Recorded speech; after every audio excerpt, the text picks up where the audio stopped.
I should have known something was wrong the moment my son called me Dad instead of his usual hey. 3 years of barely hearing from him, and suddenly he wanted to take me to lunch. Just the two of us. To talk. I'm 67 years old. I spent 40 years teaching high school mathematics before I retired. I can still calculate compound interest in my head and spot a pattern in data before most people finish reading the numbers. But apparently, I couldn't see what was right in front of me when it came to my own son. Michael had always been difficult.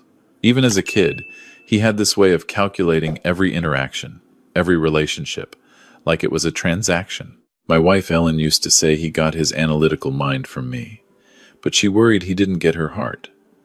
I'd laugh it off back then. Now, 3 years after losing her to cancer, I wasn't laughing at anything. The restaurant he picked was expensive. Not the chain steakhouse we used to go to for birthdays, but one of those places downtown where they don't list prices on the menu and the waiter describes each dish like he's narrating a documentary. Michael was already there when I arrived, sitting at a corner table, wearing a suit that probably cost more than my monthly pension. Dad. He stood up, smiled, even pulled out my chair. Thanks for coming. I know it's been a while. 5 months, I said, sitting down. Christmas dinner. You left early because Diane had a headache. Something flickered across his face, but the smile stayed in place. Yeah, well, things have been crazy. You know how it is. I didn't, actually. I'd been retired for 4 years.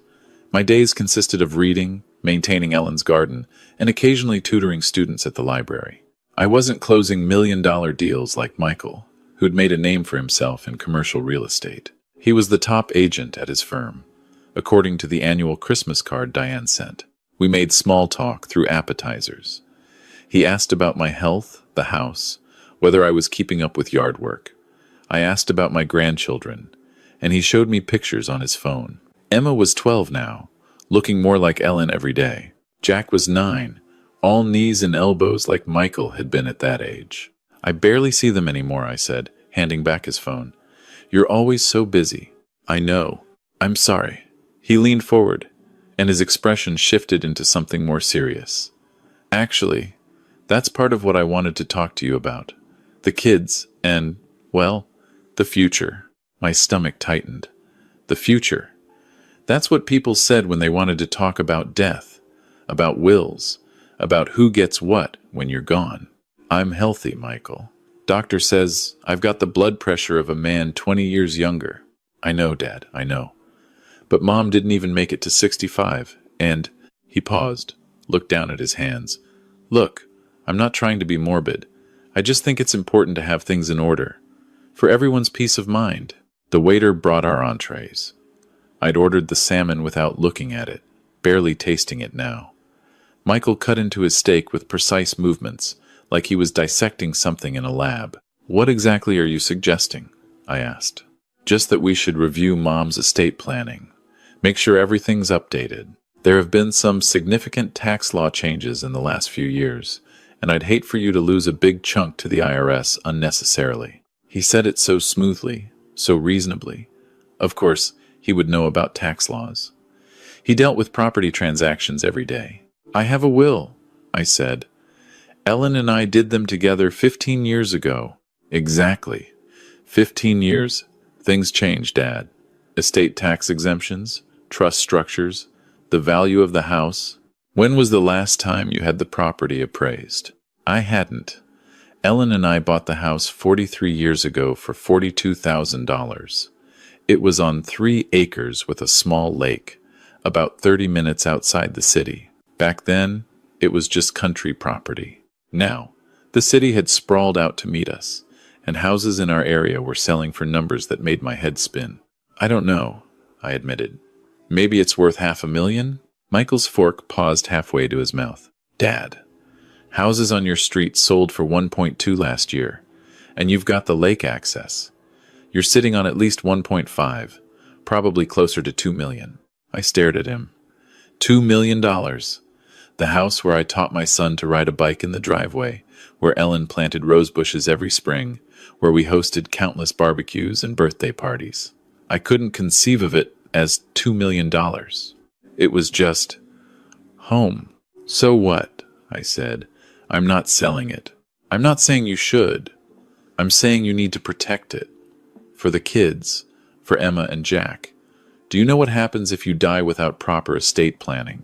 They could lose 40% to taxes. Maybe more. The way he said they made something cold settle in my chest. Not I would lose, or the family would lose. They, the grandchildren. Like he was thinking about them, not himself. I have an appointment with my estate attorney on Thursday, he continued, pulling out his phone. Why don't you come with me?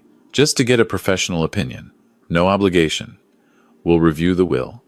Maybe set up a trust to protect the house for the grandkids. It's actually not complicated at all. Thursday? That's 2 days from now.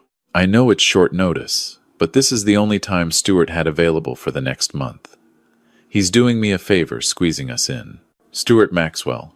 He's one of the best estate attorneys in the state. Handles all our big commercial clients.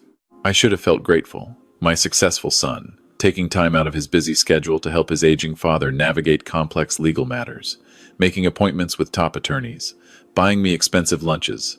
Instead, I felt like I was being herded somewhere I didn't want to go.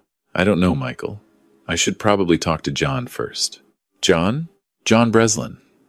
He's been our family attorney for 30 years. He handled our house closing, our wills, everything. Michael's smile tightened almost imperceptibly. Dad, no offense to John, but estate tax law is incredibly specialized. You need someone who does this every day, not some general practice guy who probably hasn't updated his knowledge since the 90s. John's sharp as a tack. He sends me articles about new tax legislation. Great. Then he'll understand why you're getting a second opinion from a specialist. Michael's voice had an edge now, the same tone he used to use when I'd question his homework methods in high school. Impatient. Condescending. Look, just come to the appointment. If Stuart says everything's fine with your current setup, great. If not, wouldn't you want to know? I looked at my son across the table. When had he gotten so polished, so smooth? He'd always been smart, but this was different. This was practiced. Professional. The kind of persuasiveness that closed deals and convinced people to sign things. Okay, I heard myself say. Thursday. What time? 2 o'clock. I'll pick you up at 1:30. The office is downtown. He signaled for the check, which he paid with a black credit card I'd never seen before. Oh, and Dad? Bring any documentation you have. The will, property deed, insurance policies, bank statements. Stuart will need to see everything to give you proper advice. We walked out to the parking lot together. Michael's car was a new BMW, silver and sleek. Mine was a 15-year-old Toyota that Ellen had bought used. Thanks for lunch, I said. Of course. And Dad? He put his hand on my shoulder, squeezed. I'm glad we're doing this. Mom would have wanted to know you were taken care of. I drove home with that comment echoing in my mind. Mom would have wanted to know you were taken care of. Not, I want to make sure you're taken care of. Not, I worry about you. But invoking Ellen, like she'd authorized this whole thing from beyond the grave. The house felt too quiet when I got back. It always did. 3 years, and I still expected to hear Ellen in the kitchen, or find her in the garden, or see her reading on the porch. Instead, there was just silence and dust motes floating in the afternoon sun. I went to the study, a small room off the living room where Ellen had handled all our paperwork. She was the organized one. I was good with numbers, but she was good with systems, with files and labels, and knowing exactly where everything was. After she died, I'd been afraid to touch anything, like disturbing her carefully maintained order would erase her completely. But Michael said to bring documentation, so I opened the filing cabinet and started pulling folders. Will and testament, property deed, insurance, bank statements. As I pulled out the folder marked will, something fell out from behind it. An envelope, yellowed with age, with Ellen's handwriting on it, for David, open, if Michael ever asks about the house. My hands started shaking.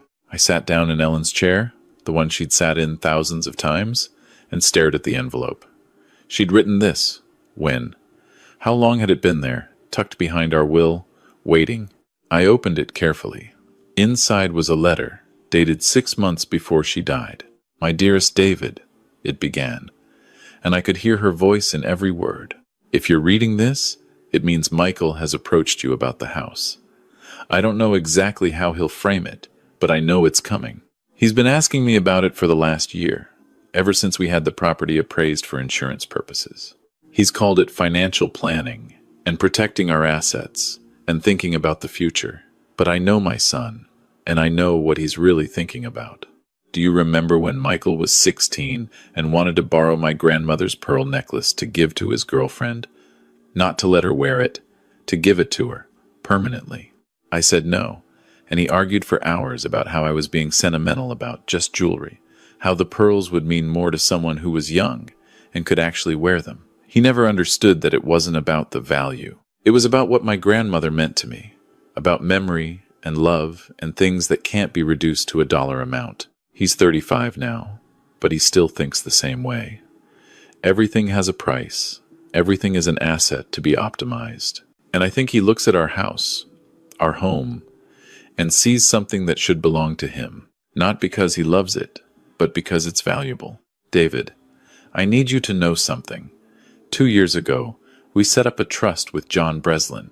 You were so overwhelmed with my cancer treatments that I handled it myself. The house, all of our financial assets, they're in an irrevocable trust for Emma and Jack. It can't be sold or transferred. When you die, it goes directly to the grandchildren when they turn 25, not to Michael. I did this because I know he would sell it within a year, pocket the money, and our grandchildren would never know the place where their grandmother planted gardens and their grandfather taught them to fish. I've put John's contact information at the bottom of this letter. Call him before you go to any appointment Michael has arranged. Ask John about the trust. Ask him about something called a quitclaim deed. That's what I'm afraid Michael will try to get you to sign, making it sound like a simple estate planning document. It's not. It would transfer ownership of the property even though the trust is meant to prevent that. I love our son. God knows I love him. But love isn't the same as trust, and trust isn't the same as foolishness. I've left instructions with John to handle everything. You don't need to update anything. You don't need to sign anything. You just need to keep living in our house, keeping my garden, and being there for Emma and Jack when they need you. I'm so sorry to burden you with this. I'm sorry I won't be there to handle it myself. But I know you, my brilliant mathematician, my careful thinker. You'll see through whatever Michael tries to do. You'll know what's right. All my love, always, Ellen. I read the letter 3 times. Then I sat there in the fading afternoon light, holding the paper, feeling the weight of what Ellen had known, what she'd planned for, what she'd tried to protect me from. She'd known, 3 years ago, while fighting cancer, worrying about treatments and time and saying goodbye, she'd also been worrying about this, about Michael, about what would happen when she wasn't there to say no. I looked at the phone number she'd written for John Breslin. It was after 5, but John had always told us to call any time. I dialed. Breslin Law Office. John, it's David Porter. David, how are you? I've been meaning to call you. How's that garden of Ellen's doing? It's good. Listen, John, I need to talk to you about something. Michael wants to take me to see an estate attorney on Thursday. There was a pause. What kind of estate attorney? Guy named Stuart Maxwell. Michael says, we need to update my will, something about tax law changes. Another pause. Longer this time. David, I need you to listen to me very carefully. Do you remember Ellen setting up a trust about 2 years before she passed? I just found her letter about it 5 minutes ago. Oh, thank God. John's relief was palpable. Then you know. David, you don't need to update anything. The trust is ironclad. But if Michael is taking you to Stuart Maxwell, I know Stuart. He's a real estate attorney, not an estate attorney. He handles property transactions for Michael's firm. The cold feeling in my chest expanded, spreading to my limbs. What would he want me to sign? I don't know for certain, but my guess would be a quitclaim deed disguised as an estate planning document, maybe buried in a packet of papers. Something that would transfer ownership of the house to Michael, supposedly for tax purposes or to protect the property or some other plausible-sounding reason. Once you sign it, the house is his. The trust wouldn't matter because you'd have voluntarily transferred it. Can he do that? Is it legal? It's legal if you sign it willingly. That's why it would be disguised as something else. David, you cannot go to that appointment. And if you do, you cannot sign anything without me reviewing it first. But Michael is my son. I know. And Ellen loved him too. But she also knew him.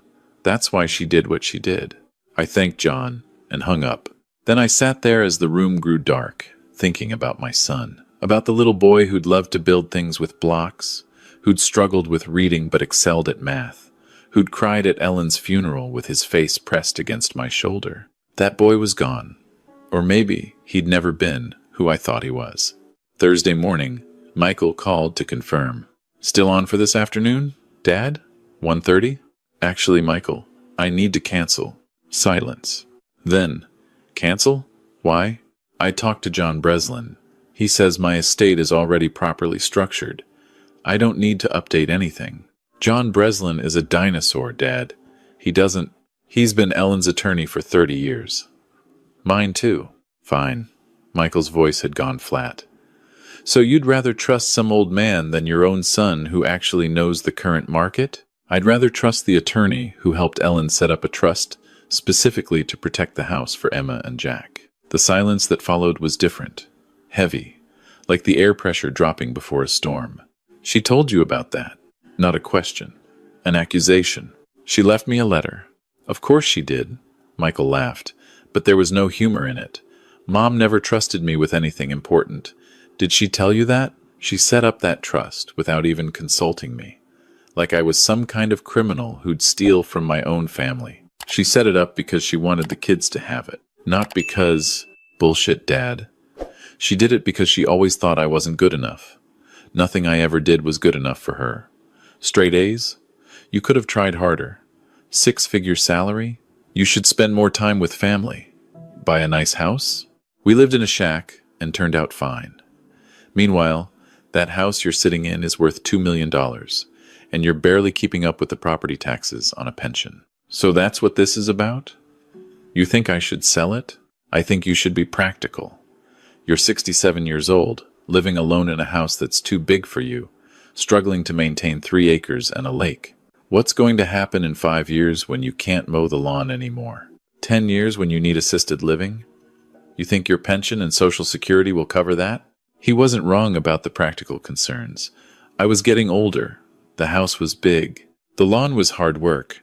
But that wasn't what this was about.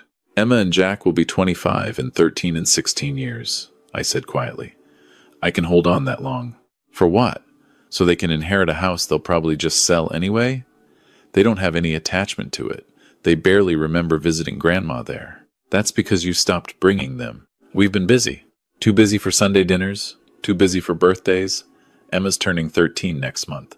When's the last time you brought her to see me? Don't turn this into some guilt trip about... I'm not. I'm just saying the kids don't remember the house because you haven't let them make memories there. Maybe if you had, you'd understand why Ellen wanted them to have it. This is exactly what I'm talking about. Mom manipulated you, just like she manipulated everything else. She made sure I could never have what should have been mine. And now you're going along with it like some obedient. Michael. I cut him off, my teacher voice coming back after years of retirement. Firm. Final. I'm not signing anything. The trust stands. The house goes to Emma and Jack when they're old enough. That's Ellen's wish. And it's my wish too. Fine. Great. Enjoy your $2 million house all by yourself, Dad. I hope it keeps you warm at night. He hung up. I stood there with the phone in my hand, listening to the silence of the empty house. Ellen's house. Our house. Emma and Jack's house. Someday. The next few months were hard. Michael didn't call, didn't return my calls. I sent birthday cards to Emma and Jack, but I didn't know if they received them. Diane, his wife, had always been quiet, always deferred to Michael. She wasn't going to go against him now. I kept up the house, mowed the lawn, even though it took me 2 days now instead of 1, maintained Ellen's garden, planting the same spring bulbs she'd loved. I had the dock repaired where it had rotted, spending money I probably shouldn't have. But I remembered Ellen's letter, Emma and Jack. When they were old enough, they'd have this place. They'd sit on that dock and maybe remember their grandmother, even if they'd barely known her. In October, John Breslin called.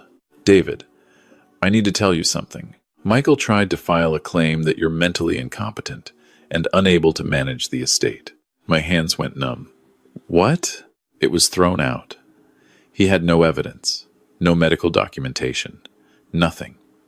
But I wanted you to know, he's not giving up. What can he do? Legally? Nothing. The trust is solid, but he could make your life difficult, contest bills, question your decisions. He could try to get a guardian appointed. Can he do that? Not easily, but he can try.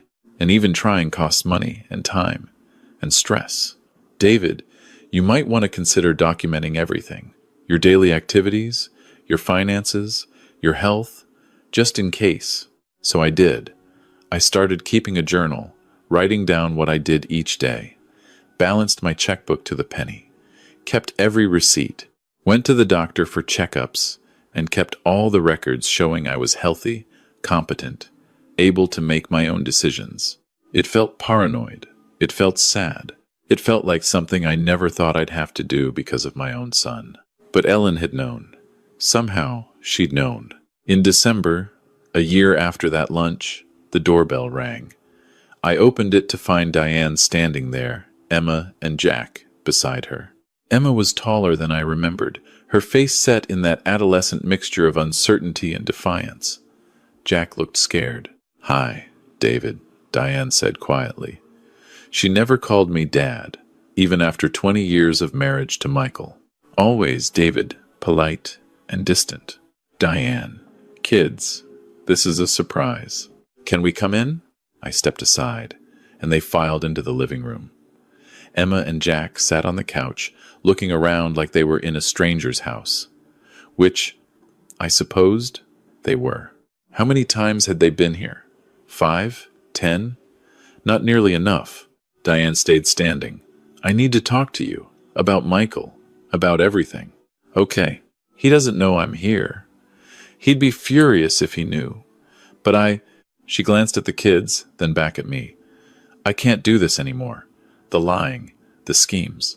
David, you were right about the attorney appointment. Stuart Maxwell had papers ready to transfer the house. Michael showed them to me afterward, angry that you'd figured it out. He'd planned the whole thing for months. Why are you telling me this? Because it's not stopping. He's obsessed with this house. He talks about it constantly, about how much it's worth, what we could do with that money. He's started taking out loans against our own house, making investments that—" She shook her head. "We're in trouble, financial trouble, and he thinks if he can just get this property, it will solve everything." Emma was watching her mother with wide eyes. This wasn't what she'd expected to hear today. "He had me call Elderly Services last month," Diane continued, "to report concerns about your welfare. They came out, didn't they?" I nodded. A social worker had visited, asked questions, looked around the house. She'd concluded I was fine and closed the case within a week. "I'm sorry. I was in the car when I made the call. I felt sick doing it. But Michael said it was for your own good, that you needed help, whether you admitted it or not." She wiped her eyes. "I can't be part of this anymore." Emma asked why we never visit Grandpa, and I realized I don't have a good answer. We never visit because Michael won't let us. Because he's so angry about a house that isn't even his. "Mom," Emma said quietly, "we don't have to do this." "Yes, we do." Diane looked at her daughter, then at me. Emma and Jack should know their grandfather. They should have memories of this place before they inherit it. And I think I need to separate from Michael. I don't know if it's divorce or just space, but I need to not be around this anymore. She didn't stay long. But before she left, she asked if the kids could come visit sometimes. Weekends, maybe. School breaks. Just them, without Michael. "Anytime," I said. "This will be their house someday. They should know it." After they left, I sat in the living room for a long time. Emma had lingered in the doorway, looking at the photos on the mantel. "That's Grandma?" she'd asked. pointing to Ellen's picture. That's her. You look like her. Dad never talks about her. Maybe you can ask me about her instead. I have lots of stories. She'd smiled, uncertain but hoping. It was the same expression Ellen used to have when she was planning something optimistic, something that might not work but was worth trying anyway. Now, months later, the kids come every other weekend. Jack is teaching himself to fish off the dock, using the same rod I taught Michael with 40 years ago. Emma helps me in the garden, and I tell her about Ellen, about which plants were her favorites and why. Michael still doesn't speak to me. John says he's stopped trying to challenge the trust, but I don't know if he's given up or just changed tactics. Maybe someday he'll come around. Maybe he won't. But Emma asked me last week if I'd teach her to drive when she turns 15. Jack wants to know if he can bring friends to fish next summer. Diane has filed for separation and seems lighter somehow, less burdened. And I'm 68 years old, living in a house worth $2 million that I still think of as the place where Ellen planted rose bushes and made Sunday dinners and loved her family the best she could. I still keep her garden.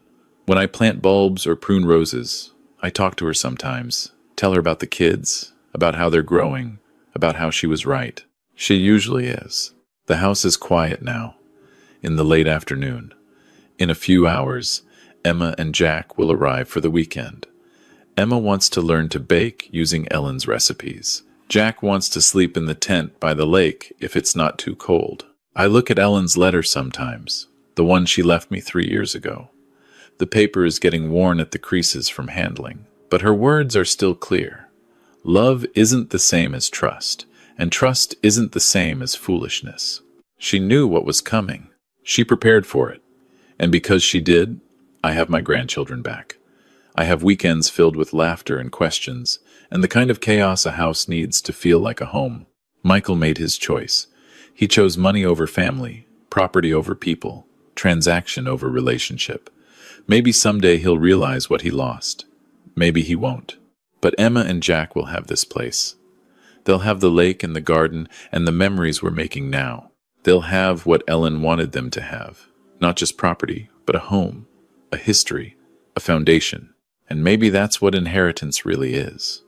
Not the things we leave behind, but the values we plant in the hearts of those who'll remember us. I hear a car in the driveway. The kids are early. Jack bursts through the door first, already talking about the new lure he wants to try. Ellen was right about everything. But most of all, she was right about this. Some things can't be reduced to a dollar amount. Some things are just worth protecting,